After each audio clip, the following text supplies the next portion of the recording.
ये वो शख्स हैं जो 26 ईयर के हैं और इस बिजनेस के टॉप अचीवरों में से एक है।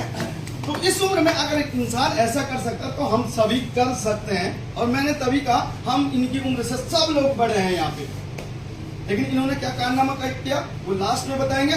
लेकिन मैं अभी कहूँगा सर को भी कि आप कंटिन्यू करें मोहन को भी सर, और सर अपनी सीट ग्रहण करेंगे सर। Thank you sir.